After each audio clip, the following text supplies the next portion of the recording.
Muchas actividades humanas involucran o en algún tiempo incluyeron animales. Esto ha permitido al ser humano llegar hasta donde está, tanto para bien como para mal, por lo que no se puede ver una modernidad sin esta interacción que ha tenido. Antes era habitual ver esta interacción con diferentes especies, pero actualmente se limita a un puñado muy pequeño que se puede ver. Pero esto no significa que aún esta interacción no siga existiendo y que ayuda a las personas, aun cuando sea muy poco conocida por la mayoría como lo era antes. Un ejemplo de ello es la cetrería. La cetrería se podría definir como el cuidado o la interacción, el entrenamiento, la cacería y diferentes actividades que infieren entre el humano y aves rapaces, donde se especializa en alguna especie de aves que se alimentan de presas. Estas especies pueden ser desde halcones, que son los más comunes, águilas y búhos, siendo los más frecuentes, pero cualquier otra especie que se acople a esta interacción puede entrar en la cetrería. Esta interacción data desde miles de años y su práctica se describe desde la antigua Mesopotamia, donde se estiman relatos desde el 2000 a.C., donde fue ampliamente recurrida en Asia, sobre todo en los pueblos de Medio Oriente y los mongoles, que se encargaron de distribuir tal práctica a gran parte de Europa, a partir de los germanos, donde se fue adoptando las técnicas para su entrenamiento, y a otros países de Asia como a China, Corea y Japón, solo por nombrar algunos. Ya después en la colonización, este conocimiento fue llevado a América y de ahí se volvió una actividad global en el planeta. Lo primero que se debe de estipular para su aplicación es tener un ave rapaz, pero para ello uno tiene que unirse a algún club, donde en cada país sus requisitos son diferentes y en algunos debes de cumplir algunos años para poder tener el privilegio de atraer aves silvestres o tener cierto número o espécimen, avalado por algunos exámenes para obtener una licencia. Después de esto, el ave rapaz debe de ser identificada para así poder conocer a sus presas. Con esto se determina si son de vuelo alto o bajo y su entrenamiento será diferente.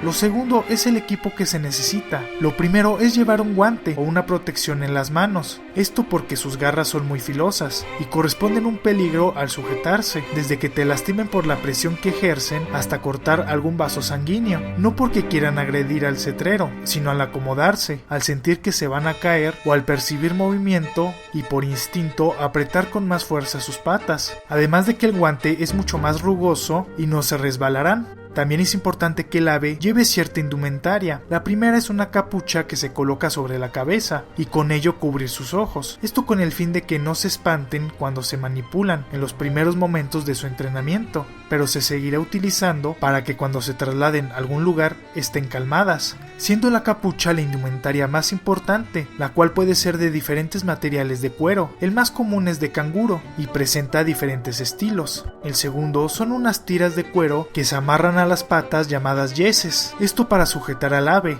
y que tenga mucho más equilibrio cuando está postrada en la mano. Esto se ve con más facilidad cuando se cabalga. Otra es la de agarrarlas cuando regresan con una presa en pleno vuelo o se abalanzan para agarrar algo de la mano, y otra función muy importante es para separarlo de la presa y evitar que nos agreda en lo que recobra y reconoce a su entrenador. Se le colocan unas campanas en las patas, sobre todo a las aves grandes y cuando se entrenan en lugares amplios. Esto porque llegan a perderse de vista y el sonido ayuda a su localización, pero ya con la modernidad se está utilizando un radio para encontrarlos con más facilidad y a una mayor distancia por medio de un receptor portátil.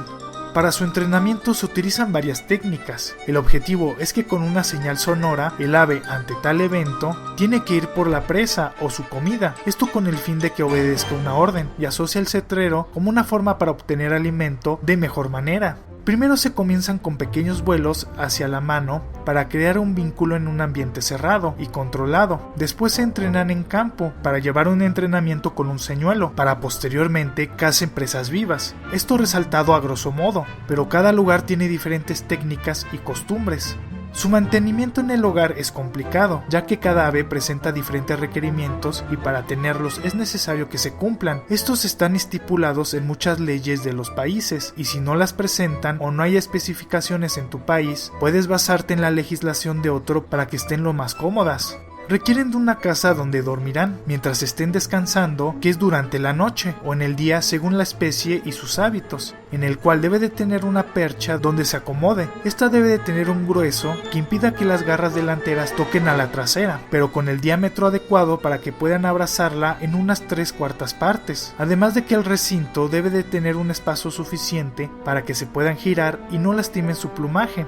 Cuando están fuera, se amarrarán en un pedestal que cuenta con una percha, la cual está recubierta de pasto sintético. Esto para que se puedan estirar y moverse con mayor libertad o dejarlas libres en un cuarto para que se muevan a su gusto. Para tener una en un hogar o casa es necesario que se revise la legislación, ya que en muchos lugares no se permite tener este tipo de animales en zonas residenciales, recordando que muchos cetreros ven como ofensa que se les considere a las aves rapaces como mascotas. Además, es importante no juntar halcones con búhos, esto porque los primeros los ven como un peligro y tendrán a atacarlos, aun cuando estén en un lugar tranquilo. Además, los búhos, que se volvieron muy populares por Harry Potter, son mucho más complicados de manejar, además de que aún siendo diurnos, se predilectan por cazar en las noches, cosa que se debe de considerar. Para su alimentación hay que recurrir a su estado natural, es decir, son animales carnívoros, por lo que requieren de presas para alimentarse. Mucha gente le proporciona presas vivas para que coman, esto porque el pelo o el plumaje funcionan como una fuente de fibra, al igual que el contenido intestinal de ellos. En todo caso, muchos afirman que una dieta es parte fundamental para la cetrería, ya que si es un ave pesada, su desempeño será menor, además de que es parte fundamental para crear un vínculo y el ave obedezca las instrucciones.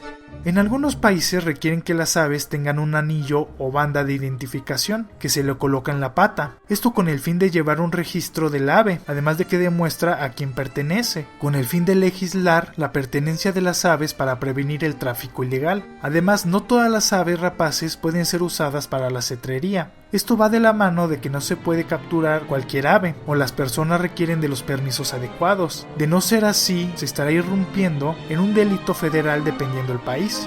Pero aparte de tener funciones de cacería, donde las personas obtienen una fuente de alimento, la cetrería cumple una función muy importante en muchos aspectos. La primera es criar especímenes, con lo que con ello se restablece una población de estas. Esto se ve ampliamente cuando se utilizó algunos pesticidas que los afectaron, como el DDT.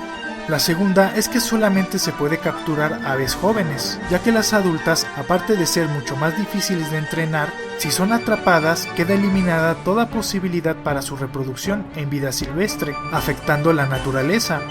Por si fuera poco, cumplen funciones muy importantes. Sirven para espantar aves en cosechas y cazar ratones. Con esto se rivaliza o vuelve innecesario la utilización de venenos para acabar con las plagas. En otras funciones también se encuentra la de proteger los aviones. Cuando uno despega, uno de los mayores riesgos es que un ave choque con un avión o se meta en alguna turbina, ocasionando una catástrofe. Entonces las aves cetreras son usadas en los aeropuertos para espantarlas y estén libres de ellas, previniendo un accidente aéreo. Existen diferentes condiciones durante la historia que son bastante interesantes, como por ejemplo, el rey de un pueblo era el único que se le permitía cazar con un águila. Como ejemplo tenemos a Gran Bretaña, esto con el fin de demostrar poderío ante los demás, ya que aunque no lo parezca, un águila es muy pesada y grande, lo que es muy cansado que se postre en la mano de cualquiera. La cetrería es reconocida por la UNESCO como Patrimonio Cultural Inmaterial en muchos países, debido a su historia y es la nominación multinacional más grande del mundo. Una actividad humana que ha ayudado a la naturaleza y al mismo ser humano a seguir su paso y desarrollo, que puede ser un arte, un deporte, un trabajo o un evento que le ha permitido al ser humano existir con la ayuda de las aves rapaces. Eso es la cetrería. Espero el video haya sido de su agrado. Si fue así, dale me gusta. Si conoces a alguien que le pueda gustar, compártelo en tus redes sociales. Y no olvides suscribirte si te gustan los animales. Si te surgió alguna duda, tienes alguna sugerencia o simplemente quieres comentar algo, no dejes de hacerlo en la caja de comentarios. Además, si eres muy fan de este canal, activa la campanita de notificaciones para ser de los primeros en ver los videos. Les dejo mis redes sociales para que me puedan seguir en ellas. En Facebook subo algunos videos y cosas interesantes por ese medio. En Instagram publico fotos de cosas interesantes y en Twitter podrás ver un resumen de toda mi actividad, las cuales podrás encontrar en la descripción de este video. También cuento con una página de Patreon donde la gente puede patrocinar este proyecto y crezca mucho más rápido. Podrás ver la recompensa que más se te acomode o te guste, que también se encuentra en la descripción. Para todas las personas que no entienden el español, les recuerdo que podrán disfrutar de todos los videos subtitulados en inglés, alemán, francés, italiano, coreano, japonés, portugués, ruso e hindi. No dejes de pasar por mi canal City Gamer, donde subo gameplays, personajes de cómics y técnicamente cualquier idea que se me ocurra para hacerle un video. Muchas gracias por ver este video, nos estamos viendo, ¡hasta luego!